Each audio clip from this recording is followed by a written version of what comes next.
নমস্কার বন্ধুরা, মিনা কিচেন ব্লগে তোমাদের সবাইকে স্বাগত। আশা করছি তোমরা সবাই ভালো আছো, আমিও ভালো আছি। আর আমার কাছের দূরের আমার প্রিয় দর্শক এবং ইউটিউব পরিবারকে জানাচ্ছি অনেক অনেক ভালোবাসা। তো বন্ধুরা, আজকে তোমাদের জন্য আর একটা রেসিপি শেয়ার করব। এটা হচ্ছে কাঁচা কলার কোপ্তা কারি। নিরামিষ দিনে তোমরা এই রেসিপিটা বানিয়ে নিতে পারো, খুব সুন্দর হয় খেতে। তাহলে বন্ধুরা, চলো এই রেসিপিটা করার জন্য আমি কি কি উপকরণ নিয়েছি আর কীভাবে করতে হয় তোমরা চলো দেখতে থাকো। তো দেখো বন্ধুরা, এইখানে আমি দুটো বড় সাইজের কাঁচা কলা নিয়েছি। আর এইখানে আছে সামান্য পরিমাণ ছোলার ডাল। এই ছোলার ডালটাকে আমি 3 থেকে 4 ঘন্টা ভিজিয়ে রেখেছিলাম। এইবারে আমি এই ছোলার ডালগুলোকে মিক্সচারে ভালো করে গ্রাইন্ড করে নিব। তো দেখো বন্ধুরা, আমি একটা পেস্ট বানিয়ে নিলাম ছোলার ডালের।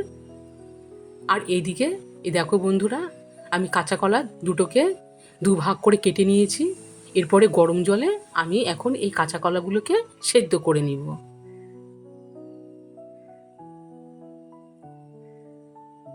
কাঁচা কলাগুলো দিয়ে দিলাম। এবারে আমি অপেক্ষায় আছি সেদ্ধ হওয়ার জন্য। তো দেখো বন্ধুরা, কাঁচা কলা সেদ্ধ হওয়ার পরে এখানে আমি কাঁচা কলার খোসা ছাড়িয়ে এবারে কলাগুলোকে ভালো করে চামচ দিয়ে মেখে নিলাম। আর এরপরে এখানে দেখো ছোলার বাটার মধ্যে এবারে দিয়ে দিচ্ছি আমি এই সেদ্ধ করা কলার পেস্ট। এরপরে এতে আমি দিয়ে দিব, দেখো বন্ধুরা, কাঁচা লঙ্কা কুচি, দিয়ে দিচ্ছি স্বাদ অনুযায়ী লবণ,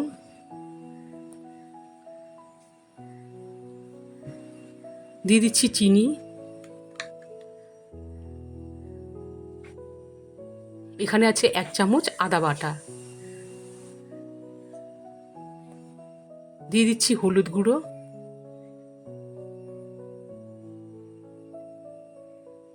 এরপরে আমি এখন সমস্ত উপকরণ ভালো করে মেখে নিব। তো দেখো বন্ধুরা, আমি চামচ দিয়ে আগে এই মিশ্রণটাকে ভালো করে মেখে নিচ্ছি।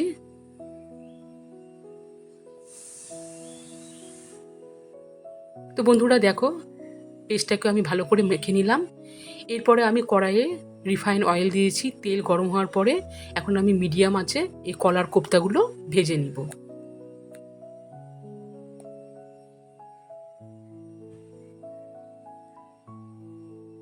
তো দেখো বন্ধুরা, এক পাশটা আমি উল্টে দিয়েছি।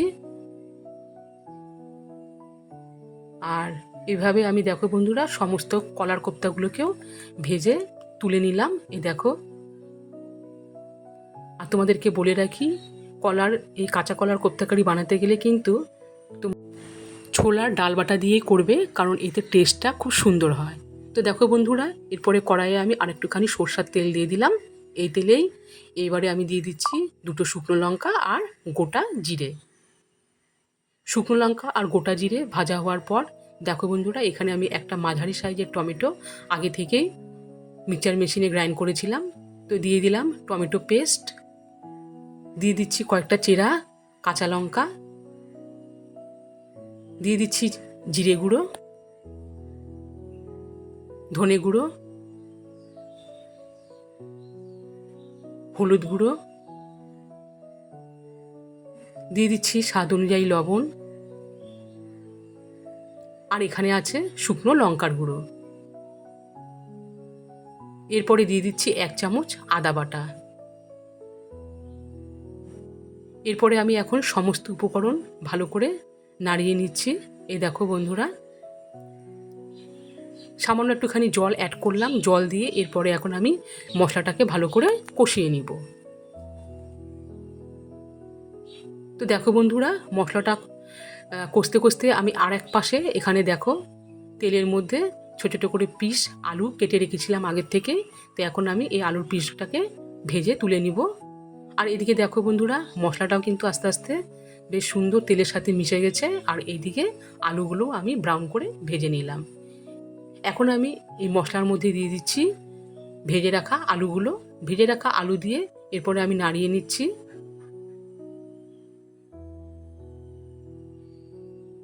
তো দেখো বন্ধুরা, বেশ সুন্দর করে নাড়িয়ে নিলাম। এখন আমি এতে দিয়ে দিচ্ছি জল।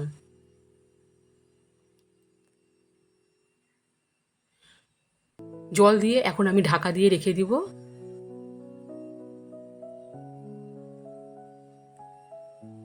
সো গাইস দেখো কিছুক্ষণ পর ফিরে আসলাম।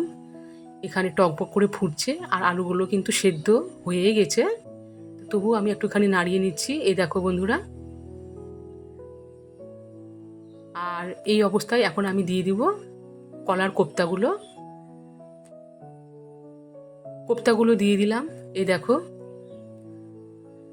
আর ঝোলের পরিমাণটা কিন্তু ঠিক এরকমই হবে, কারণ কোপ্তাগুলো দিলে সব ঝোলগুলো কিন্তু চুষে নিবে, সেই জন্য আমি তরকারির এই ঝোলের পরিমাণটা এইভাবেই করছি। আর এটা কিন্তু পরে ঠান্ডা হয়ে গেলে বেশ মাখা মাখাই হবে। তো দেখো বন্ধুরা, রেসিপিটাও রেডি। নামানোর আগে এখন আমি এতে দিয়ে দিচ্ছি চিনি আর গরম মশলার গুঁড়ো। চিনি আর গরম মশলার গুঁড়ো দিয়ে এখন নাড়িয়ে নিচ্ছি। এ দেখো, আর কাঁচা কলার কোপ্তাকারি এই রেসিপিটাও রেডি। তোমরাও নিরামিষ দিনে এই রেসিপিটা ট্রাই করতে পারো, খুব সুন্দর লাগে। তো দেখো বন্ধুরা, আমি এখন ওভেনের গ্যাস বন্ধ করে দিয়ে ঢাকা দিয়ে রেখে দিচ্ছি। সো গাইস, ফিরে আসলাম তোমাদের কাছে। আশা করি কাঁচা কলার কোপ্তাকারি তোমাদের অবশ্যই ভালো লাগবে। তো গাইস, আর কি বলবো, প্লিজ লাইক, কমেন্ট এবং শেয়ার করতে ভুলবে না। আর নতুন বন্ধুরা প্লিজ আমার এই চ্যানেলটিকে অবশ্যই সাবস্ক্রাইব করে দিয়ে পাশে থেকো, আমিও তোমাদের পাশে থাকবো। সবাই ভালো থেকো, সুস্থ থেকো। এরপরে আরও এক রেসিপি নিয়ে তোমাদের সামনে হাজির হয়ে যাব। সবাই অপেক্ষায় থাকো।